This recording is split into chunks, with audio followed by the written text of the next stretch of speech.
Hello to everyone watching. My name is Carlos, and I'll be bringing you through a cybercrime investigation called Operation Trojan Shield.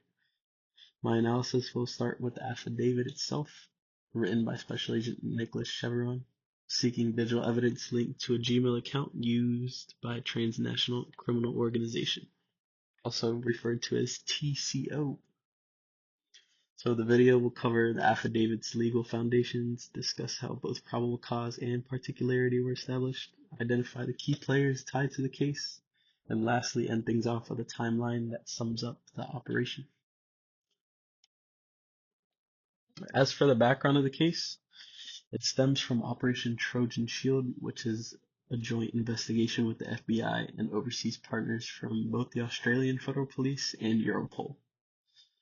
The key part of the operation revolves around Anom, that's ANOM, and it's a device that allows for secure encrypted communication. At least that's how the criminals who use Anom see it as. Because for this case, Anom's true function is to simply infiltrate encrypted communications.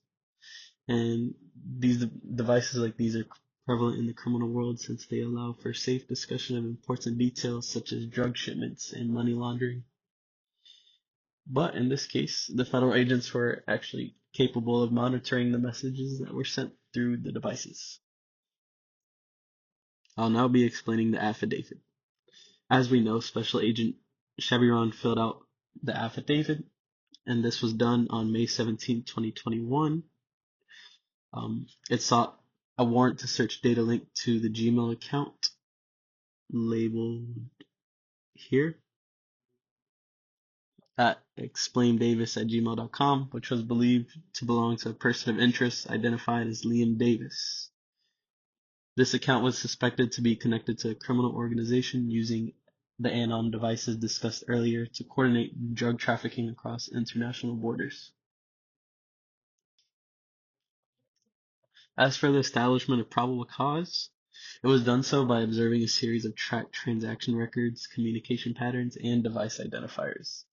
The affidavit established probable cause by linking communications from Liam Davis to shipments of concealed narcotics. And this not only included encrypted messages, but it also had phrases such as, or the messages contained phrases such as test runs or discussions about legit cargo, things of that nature. And as you can see from an excerpt taken from the affidavit, you can see how prominent Anom's use is in the criminal universe. And you can see two examples of communications that went on between parties. Particularity is addressed in this affidavit, where it describes both the area of the search as well as what items should be recovered. It identified Google LLC, which was the custodian, and identified the data to be obtained, which includes information like subscriber info, any communications like emails, phones, etc., VoIP logs, billing records, and the attachments associated with the email, the email of interest. The scope of the search is set to be performed on a time frame between January 1st to May 17th, 2021, which is stated here. The nexus between the evidence and the offense presents itself when Agent Chevron explained how communications from Davis's account mirrored the conversations found on Anon devices used by known traffickers. Each layer of evidence, from encrypted chat logs to shipping invoices, tied digital data directly to drug distribution under U.S. Code Title 21, Sections 841 and 846, which you can see at the bottom of the previous slide. One detail I thought I'd point out that stood out to me was the affidavit's emphasis on secrecy. Agent Chevron requested that no outsiders should know of the operation until June 7th, 2021, which was the day before the Operation Trojan Shield.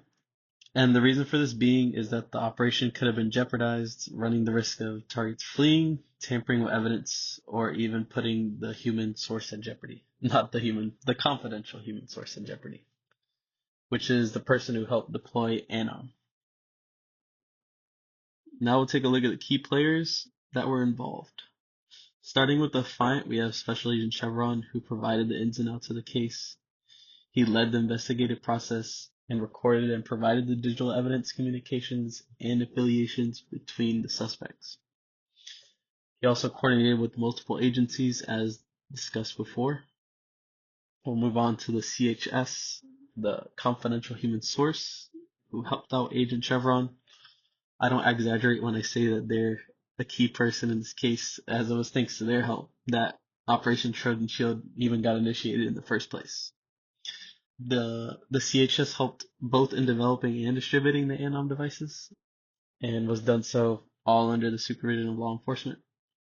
And lastly, we have Liam Davis, who is the subject of the search warrant, and his Gmail account served as a gateway into the rest of the criminal network, as well as his involvement serving as a representation of the strategies used by criminals, just showing how they now use, not now use, how they adopt and use communications to try and avoid the federal eye or the law enforcement's eye.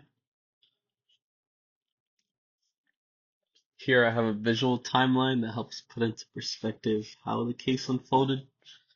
So we started in 2018, and that's when the Anon network begins.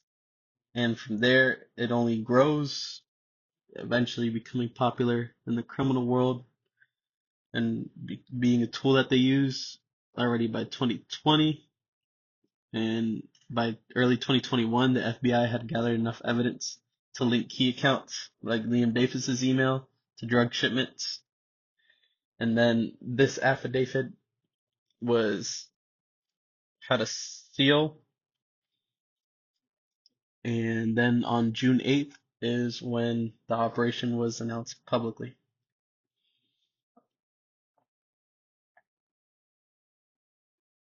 And that brings my cybercrime case study to a close. Thank you for watching.